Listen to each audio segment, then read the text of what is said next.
Hey everyone, I'm Adin. This channel is dedicated to retro gaming and retro handhelds, so if that's something that interests you, please consider subscribing. Today we're looking at the Powkiddy X55.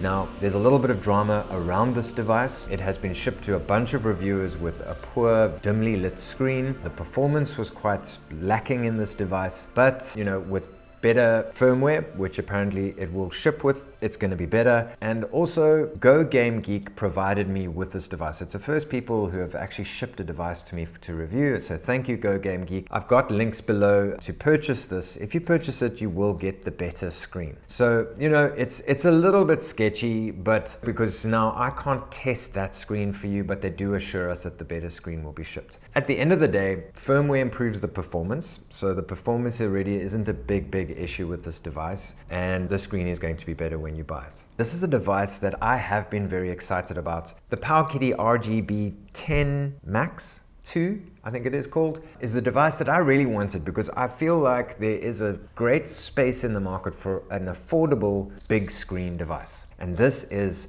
Powkiddy's new version of that. It's ergonomic, which sometimes we pay a premium for ergonomics in these devices. And so if we can scrape this through and say, it's affordable, you're gonna get the better screen, I think this can still be a winner. So let's get into it, let's put it through its paces, and let's see if it's a device that you can get at an affordable price, get a nice big screen. Like I say, I'm actually, even with all the drama, I'm still really excited about this device. I mean, look at that. Lovely design, a new box. So on the top, we're going to have our power button, host. I honestly don't know what host is. HD for your HDMI out, power the thing up to charge the thing, headphone out, and then a reset button. So it's an RK3566, which can actually run Android. So imagine if we could get Android running on this thing. All right, let's open it up. All right, so that was in backwards, upside down. There's a little attention to detail, things that kind of bug me with when I buy something. So if stuff like that bugs you, bear that in mind. Let's have a look at the instruction manual. Operating install game. It's got the install path for the games. It looks very complicated. Retro arch. So it's got a retro arch backbone, but that's pretty much it. Doesn't really tell us a lot, so we're kind of on our own with this one. Anyway, this is a huge device. Lovely matte finish. Volume. Like super clicky buttons. Start, select, very clicky. It's slightly soft and mushy, but it is quite a nice D-pad. Buttons, very nice buttons. These feel okay. I need to compare them to my Retroid Pocket, but they feel kind of the same. All right, and then shoulder buttons, super clicky. Oh, that's also super clicky. So you're not getting that sort of analog feel with these at all, even like a fake analog feel. That is just clicky buttons all around. All right, let's check the back. Got the little Powkiddy logo there. It's got a 4,000 milliamp hour, which, I mean, it's okay, but that is fairly small for something with such a big screen. Okay, let's power it on. Oh, new Powkiddy startup logo. It has 2 SD cards in the bottom there. So let's see what that means for us as the users of the device. Okay, so on your screen, it looks bright, but in the real world here in my studio, it's pretty dimly lit. So that is a bad thing. Waiting. That's quite a long startup time. I'll time that in post-production, but that was quite a long wait. Still waiting. Ah, lovely Super Mario playing in the background as you start up. Okay, so the screen is very dim. Press start. And according to this, we can set it up to 1080p. Cool, it's frozen.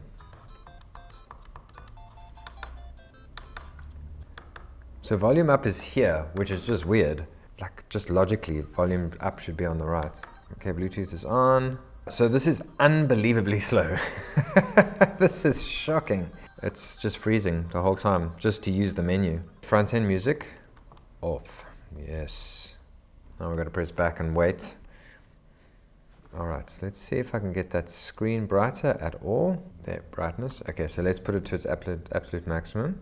Okay, so this is an acceptable brightness for everyday use. I'm in the studio with the studio lights shining on it, and it's acceptable. Let's go into Gameboy Advance. Let's find a nice game to start up.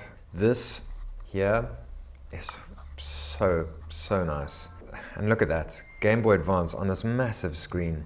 At this price point, I just think this device deserves its chance, because the hardware, this body, this shell that they've designed, or however they came up with this design, it's lovely. Like, it really feels nice in the hand. And just look how incredible Game Boy Advance looks on this big screen. That really is nice. You know, little quirks like volume left, volume right, those are the kind of quirks that actually make you love your device more, because now you've got to learn a little thing to kind of start using the device. But the comfort, it is such a nice device to hold. Let me put this into perspective.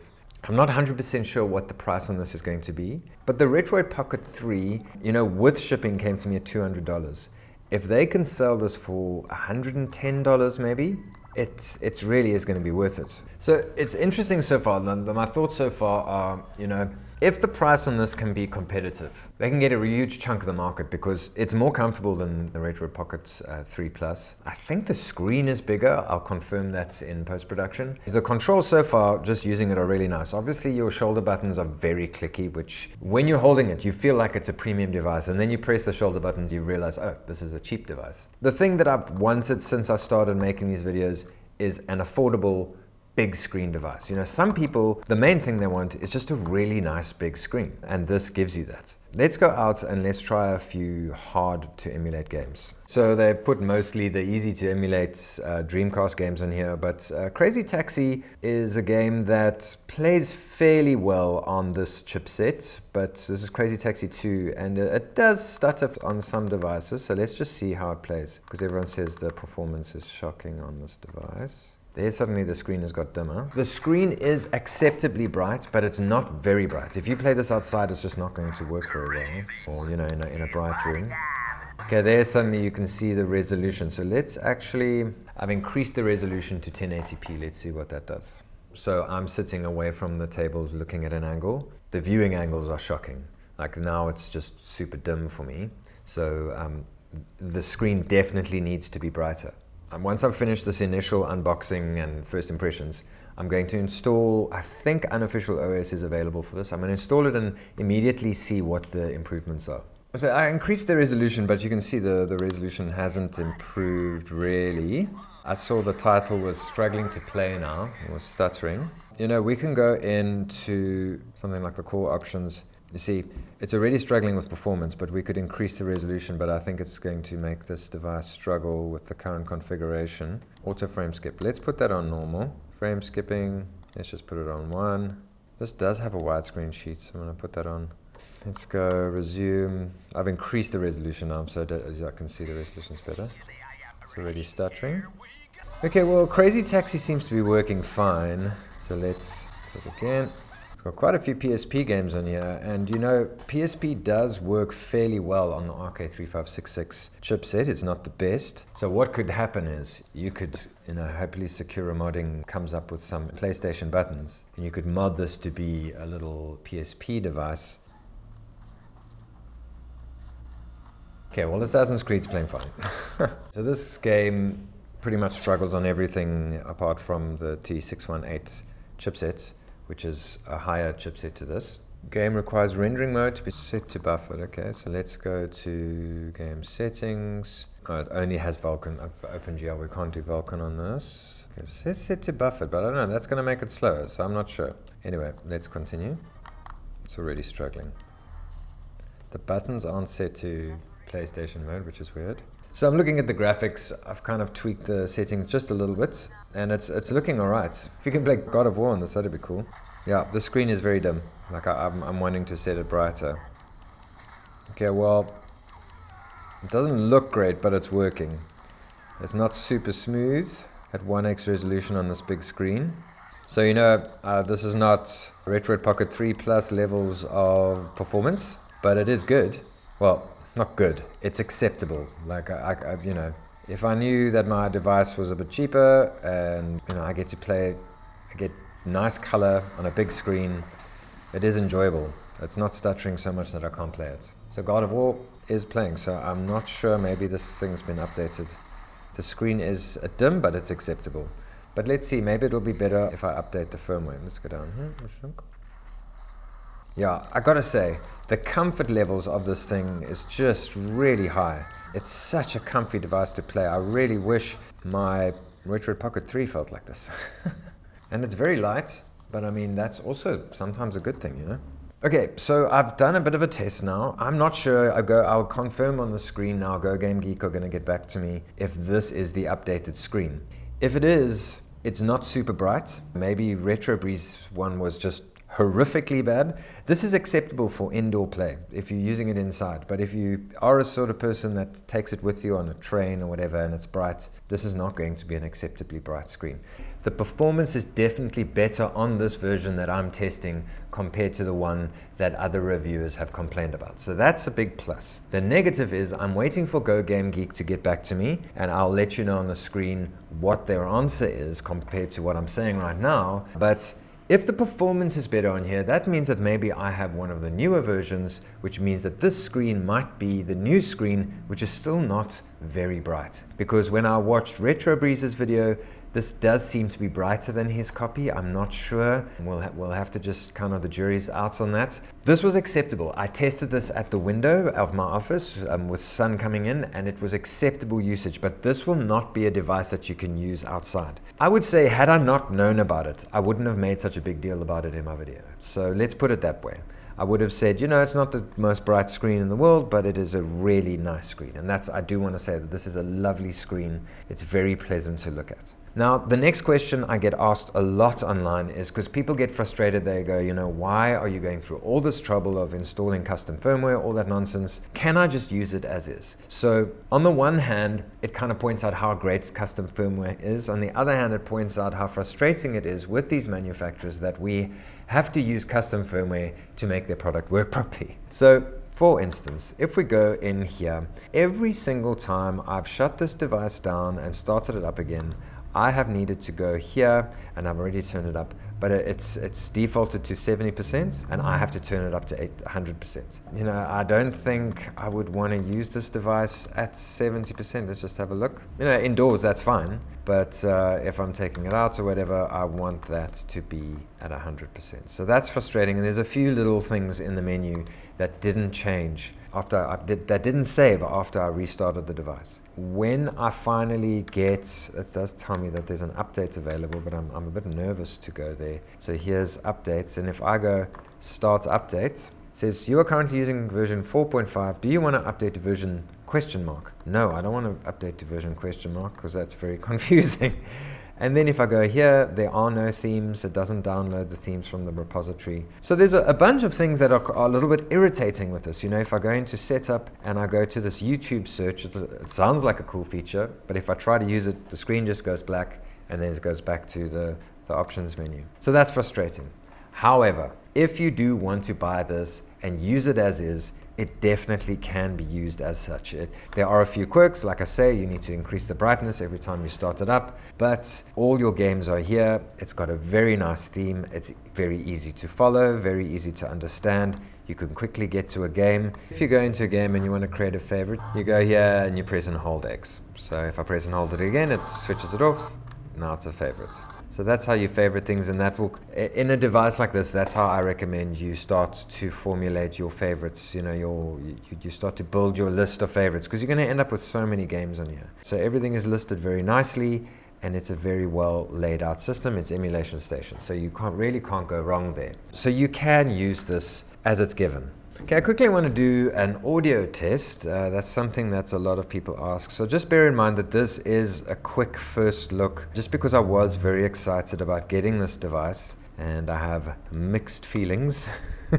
All right, so I'm going to quickly just do a audio test.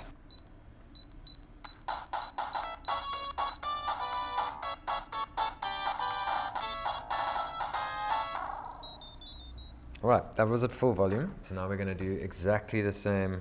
The X55 is at full volume. Okay, this device is a lot louder than the X55, so we're going to just have to bear with that.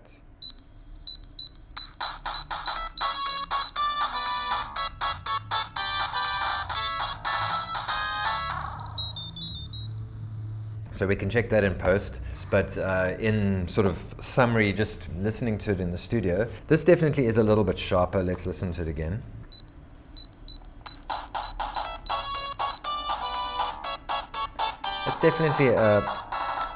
definitely a thinner sound, but it sounds really good, and it's got these two bottom firing speakers which are nicely positioned as well. So I'm going to do some extensive testing on this device. I'm going to, put all my personal games that I'm comfortable with and I'm used to, so that I can test performance and give a really qualified opinion on this device. But I'm going to give you my initial thoughts and feelings. So the ergonomics on this device are just absolutely excellent. It's phenomenal. I mean, this is the RP3 Plus, my favorite device right now. I mean, it's a better performing device and probably a better quality device, but ergonomics not as good. It's nice to hold. I really love this device, but compared to this, it's got nothing on the X55. The ergonomics on this are just, it's worlds apart between these two. So that's high praise for this device. And I've been waiting for an affordable large screen device. I wanted to get the RGB10 Max 2, but it was getting too old for the channel, to get views and all that kind of thing. So I was waiting for something, and this is definitely that device, an affordable large screen device. I sort of wish it had a little bit more RAM so we could run Android on here. Daijo would just be phenomenal on this big screen. It really would be nice, a nice big Android device at an affordable price. My main complaint with this device are the clicky buttons. Listen to the select. And volume. I mean, let's say you're quietly playing in bed next to your wife and you want to turn the volume down, which is on the right, which is weird. That is super loud. That is very, very noisy.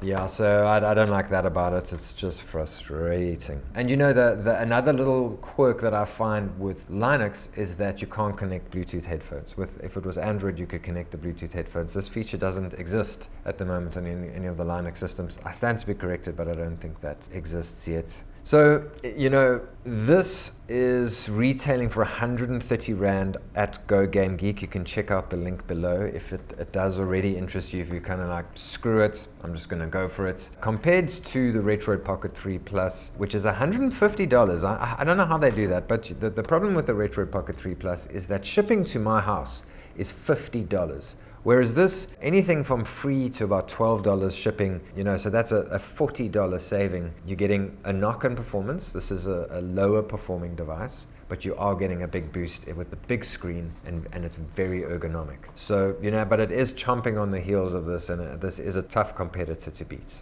But as it stands, so with the knowledge that unofficial OS is coming to this device in, like about a week or so, maybe 2 weeks, I can't say much bad about this device. There were a few quirks, but as a whole, this is just, compared to Anbernic's RK5566 devices, this is definitely better. Like, if you consider, this is also chomping on the heels of the Retroid Pocket 3 Plus in terms of price. This is the RG351P. Very, very nice device. I love this device, but it's got nothing on this. If I was shopping between these two, I mean, I really like this and I don't want to knock it too much, but if you want a large screen device with excellent ergonomics and you don't mind the fact that it's not super pocketable, this is definitely a lovely device to consider.